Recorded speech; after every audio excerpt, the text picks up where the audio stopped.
Quand viendra l'Esprit de vérité, dit le Seigneur, il vous guidera vers la vérité tout entière.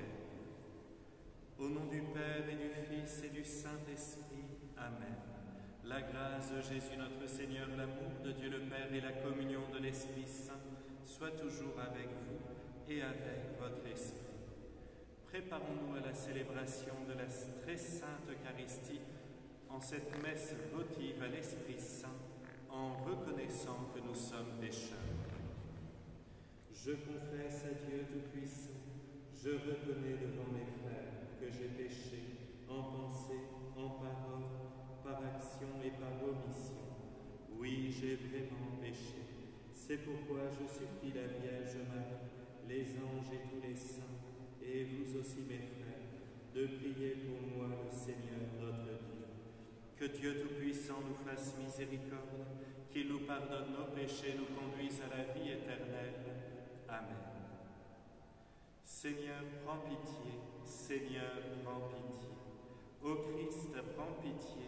Ô Christ, prends pitié. Seigneur, prends pitié. Seigneur, prends pitié. Prions.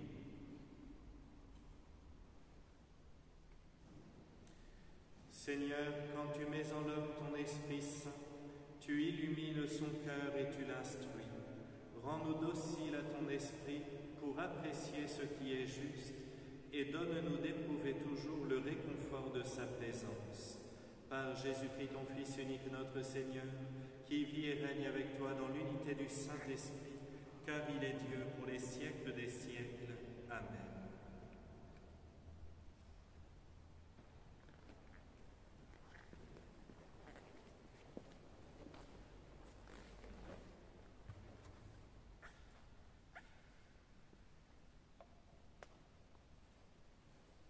Lecture de l'Apocalypse de Saint Jean. Moi, Jean, après cela j'ai vu, et voici qu'il y avait une porte ouverte dans le ciel, et la voix que j'avais entendue, pareille au son d'une trompette, me parlait en disant « Monte jusqu'ici et je te ferai voir ce qui doit ensuite advenir. » Aussitôt, je fus saisi en esprit. Voici qu'un trône était là dans le ciel, et sur le trône siégeait quelqu'un.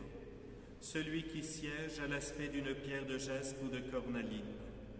Il y a tout autour du trône un halo de lumière, avec des reflets d'émeraude. Tout autour de ce trône, 24 trônes, où siègent 24 anciens, portant des vêtements blancs, et sur leurs têtes des couronnes d'or. Et du trône sortent des éclairs, des fracas, des coups de tonnerre, et 7 torches enflammées brûlent devant le trône. Ce sont les 7 esprits de Dieu.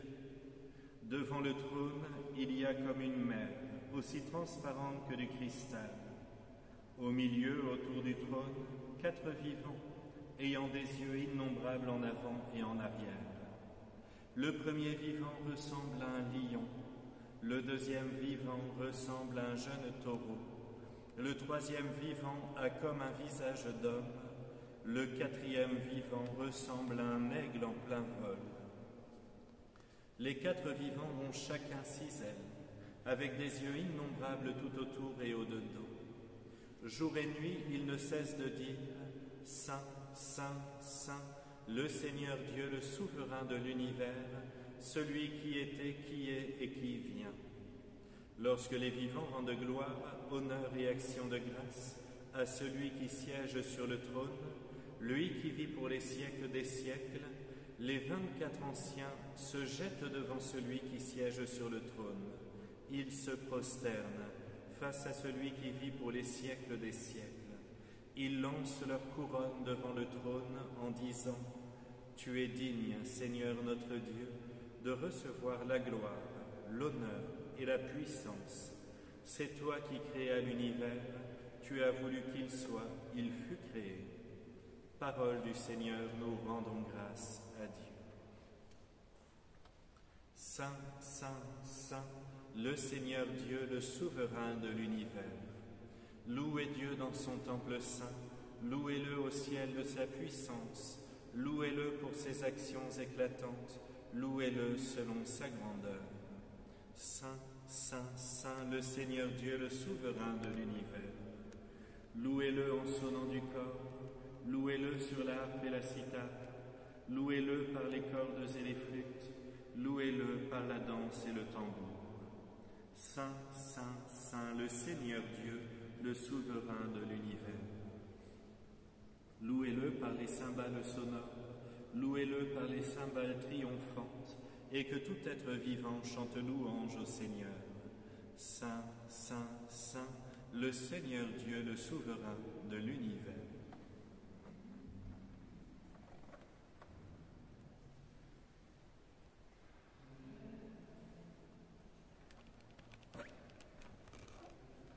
Alléluia, Alléluia.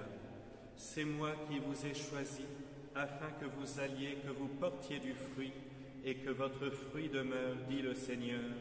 Alléluia. Le Seigneur soit avec vous et avec votre esprit. Évangile de notre Seigneur Jésus-Christ selon saint Luc. Gloire à toi, Seigneur. En ce temps-là, comme on l'écoutait, Jésus ajouta une parabole. Il était près de Jérusalem, et ses auditeurs pensaient que le royaume de Dieu allait se manifester à l'instant même. Voici donc ce qu'il dit. Un homme de la noblesse partit dans un pays lointain pour se faire donner la royauté et revenir ensuite. Il appela 10 de ses serviteurs et remit à chacun une somme de la valeur d'une mine. Puis il leur dit, « Pendant mon voyage, faites de bonnes affaires. » Mais ses concitoyens le détestaient, et ils envoyèrent derrière lui une délégation chargée de dire « Nous ne voulons pas que cet homme règne sur nous. » Quand il fut de retour après avoir reçu la royauté, il fit convoquer les serviteurs auxquels il avait remis l'argent, afin de savoir ce que leur affaire avait rapporté. Le premier se présenta et dit « Seigneur, la somme que tu m'avais remise a été multipliée par 10. » Le roi lui déclara « Très bien, bon serviteur, puisque tu as été fidèle en si peu de choses, reçois l'autorité sur 10 villes. » Le second vint dire « La somme que tu m'avais remise, Seigneur, a été multipliée par 5. » À celui-là encore le roi dit « Toi de même sois à la tête de 5 villes. » Le dernier vint dire « Seigneur, voici la somme que tu m'avais remise. Je l'ai gardée enveloppée dans un linge. En effet, j'avais peur de toi, car tu es un homme exigeant. Tu retires ce que tu n'as pas mis en dépôt, tu moissonnes ce que tu n'as pas semé. » Le roi lui déclara « Je vais te juger sur tes paroles, serviteur mauvais. Tu savais que je suis un homme exigeant, que je retire ce que je n'ai pas mis en dépôt, que je moissonne ce que je n'ai pas semé. Alors pourquoi n'as-tu pas mis mon argent à la banque? À mon arrivée, je l'aurais repris avec les intérêts. » Et le roi dit à ceux qui étaient là, « Retirez-lui cette somme et donnez-la à celui qui a 10 fois plus. » On lui dit, « Seigneur, il a 10 fois plus. » Je vous le déclare, on donnera à celui qui a, mais celui qui n'a rien se verra enlever même ce qu'il a. Quant à mes ennemis, ceux qui n'ont pas voulu que je règne sur eux, amenez-les ici et égorgez-les devant moi. » Après avoir ainsi parlé, Jésus partit en avant pour monter à Jérusalem. Acclame la parole de Dieu, louange à toi, Seigneur Jésus.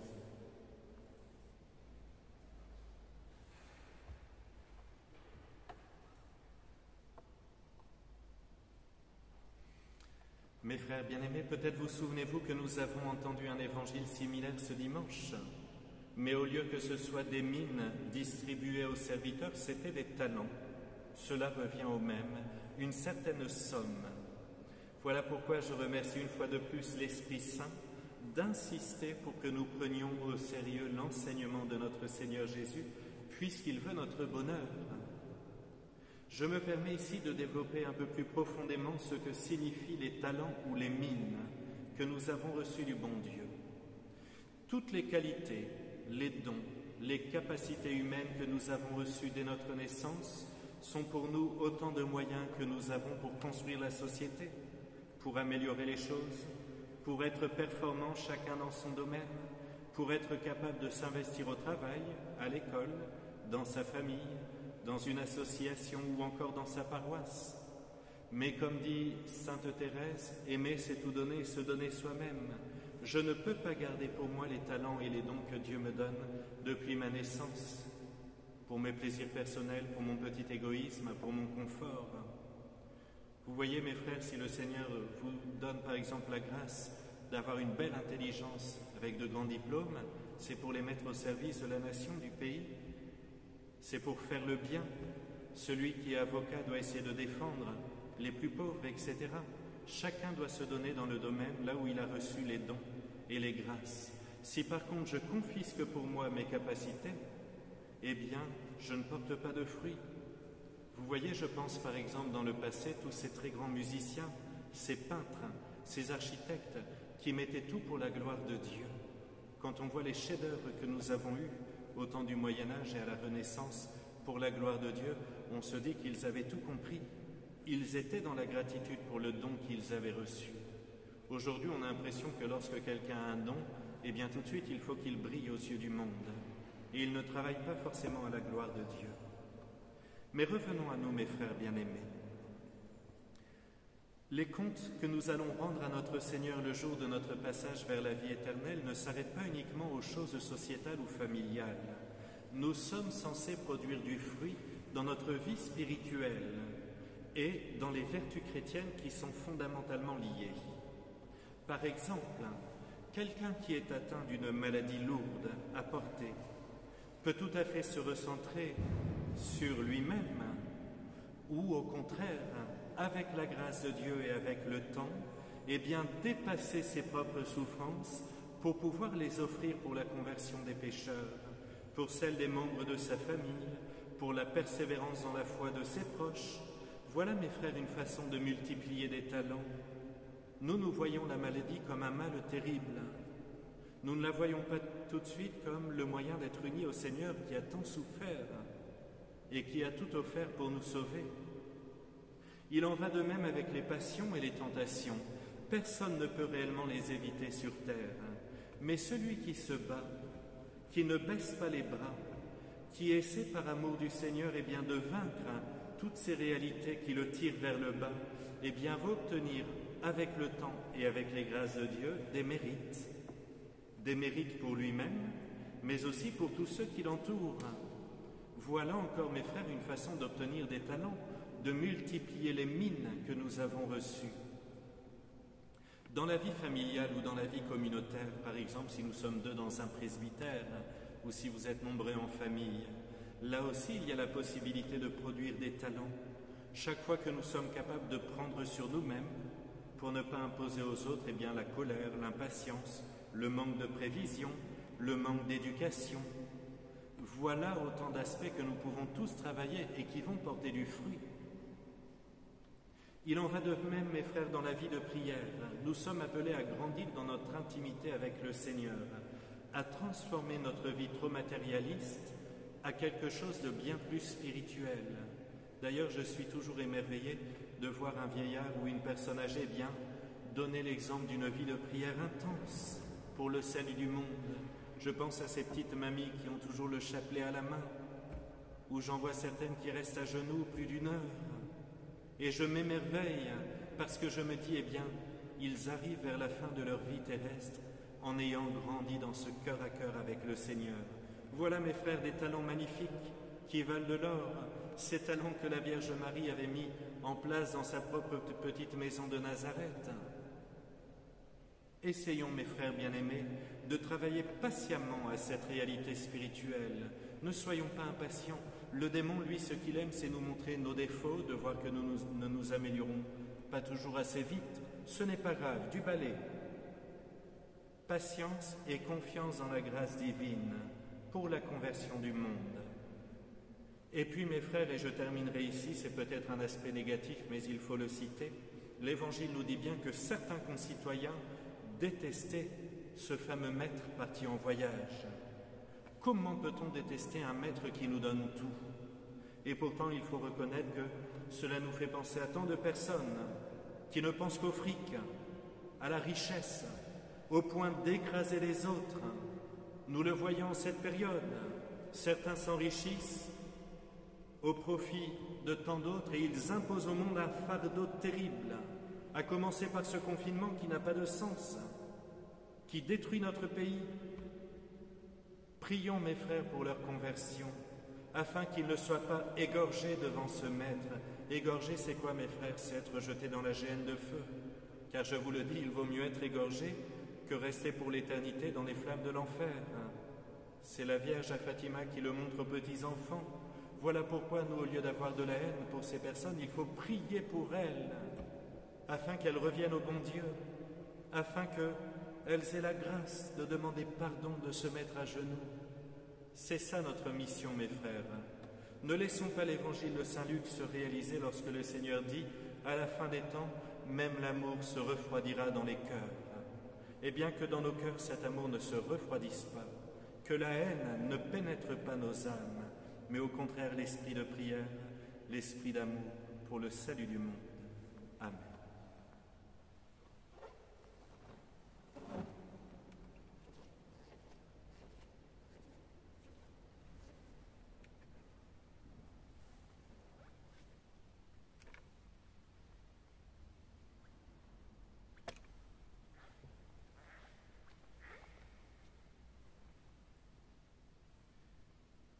La Sainte Messe est célébrée pour David de Cure et les défunts de sa famille.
Prions ensemble au moment d'offrir le sacrifice de toute l'Église pour la gloire de Dieu et le salut du monde. Regarde, Seigneur, l'offrande spirituelle que tes serviteurs te présentent avec amour.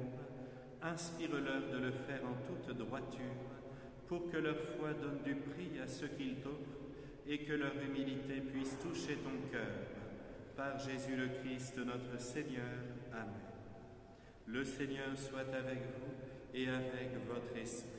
Élevons notre cœur, nous le tournons vers le Seigneur. Rendons grâce au Seigneur notre Dieu, cela est juste et bon. Vraiment, il est juste et bon de te rendre gloire, de t'offrir notre action de grâce, toujours et en tout lieu. À toi, Père très saint, Dieu éternel et tout-puissant, par le Christ notre Seigneur. Après qu'il fut monté plus haut que les cieux et qu'il eut pris place à ta droite, il répandit sur les hommes dont tu ferais tes fils l'Esprit Saint qu'il avait promis. Voilà pourquoi nous pouvons dès maintenant, avec tous les anges du ciel, chanter l'hymne de ta gloire. Saint, Saint, Saint, le Seigneur Dieu de l'univers. Le ciel et la terre sont remplis de ta gloire. Hosanna au plus haut des cieux. Béni soit celui qui vient au nom du Seigneur. Hosanna au plus haut des cieux. Toi qui es vraiment saint, toi qui es la source de toute sainteté, Seigneur, nous te prions. Sanctifie ces offrandes en répandant sur elles ton esprit, qu'elles deviennent pour nous le corps et le sang de Jésus, le Christ, notre Seigneur. Au moment d'être livré, d'entrer librement dans sa passion, il prit le pain, il rendit grâce, il le rompit et le donna à ses disciples en disant : Prenez et mangez-en tous. Ceci est mon corps livré pour vous.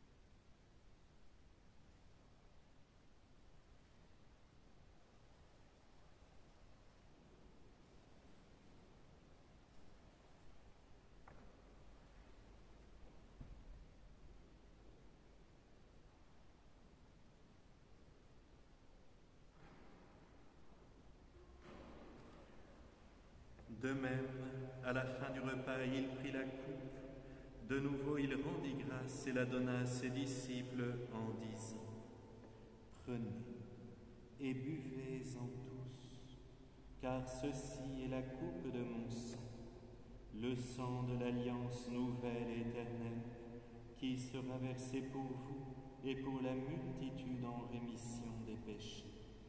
Vous ferez cela en mémoire de moi.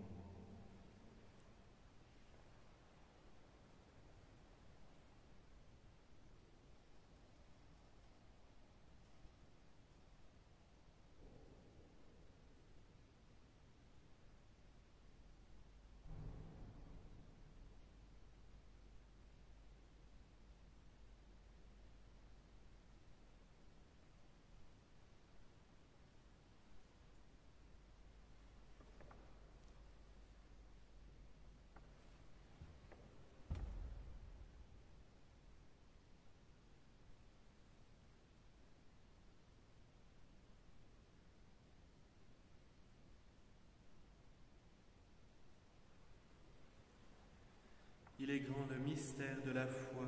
Nous proclamons ta mort, Seigneur Jésus. Nous célébrons ta résurrection.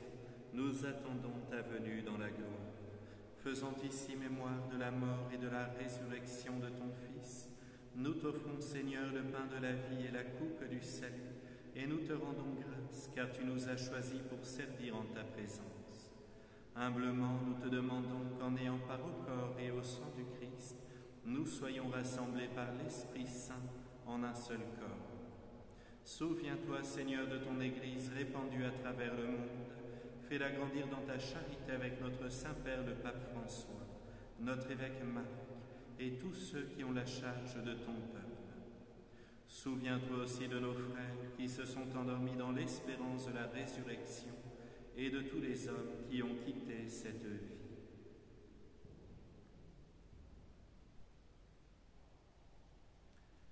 Reçois-les dans ta lumière auprès de toi. Sur nous tous, enfin, nous implorons ta bonté.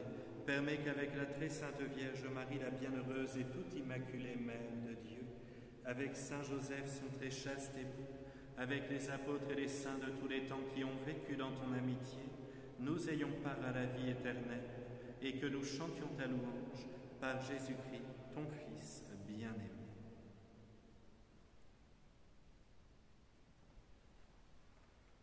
Par lui, avec lui et en lui, à toi, Dieu le Père Tout-Puissant, dans l'unité du Saint-Esprit, tout honneur et toute gloire pour les siècles des siècles. Amen.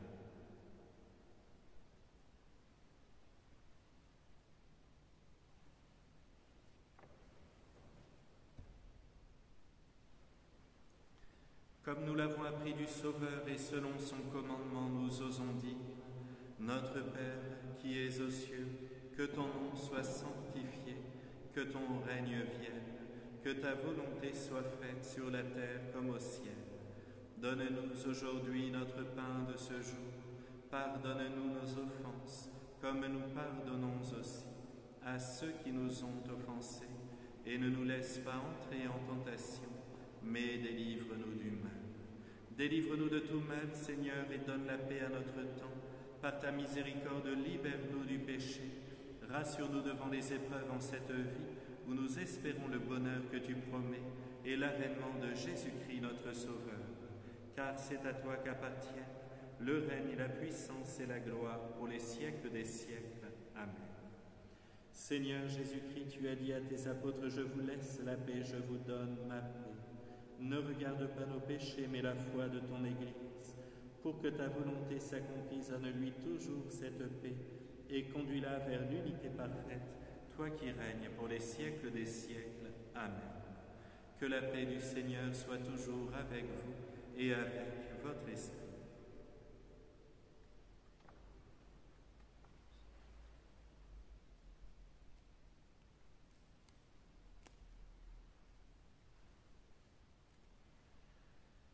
Agneau de Dieu qui enlève le péché du monde, prends pitié de nous. Agneau de Dieu qui enlève le péché du monde, prends pitié de nous. Agneau de Dieu qui enlève le péché du monde, donne-nous la paix.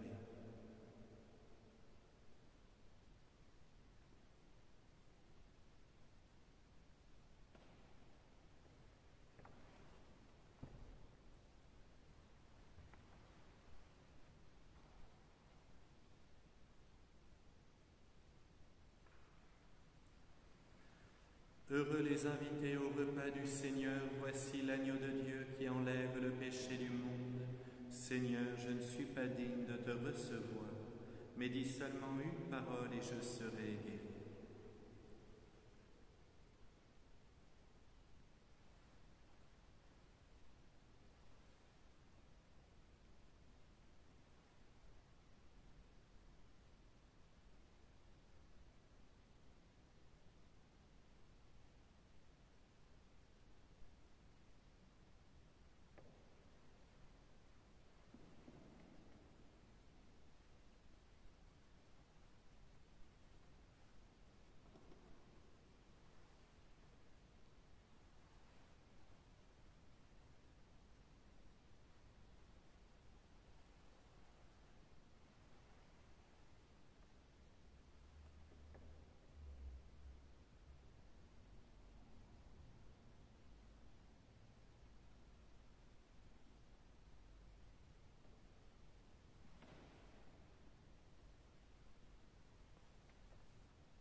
Tu fais de nous ton temple, ton Église sainte. Sois fort en nous, Dieu qui agit pour nous.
Seigneur notre Dieu, tu as renouvelé nos forces en nous donnant le vrai pain du ciel. Fais pénétrer la douceur de ton esprit jusqu'au fond de notre cœur, pour que nous obtenions un jour les biens d'éternité dont nous avons un avant-goût dans cette communion. Par Jésus-Christ, ton Fils unique, notre Seigneur, qui vit et règne avec toi dans l'unité du Saint-Esprit, car il est Dieu pour les siècles des siècles. Amen. Le Seigneur soit avec vous et avec votre esprit, et que Dieu Tout-Puissant vous bénisse, le Père, le Fils et le Saint-Esprit. Amen. Allez dans la paix du Christ, nous rendons grâce à Dieu.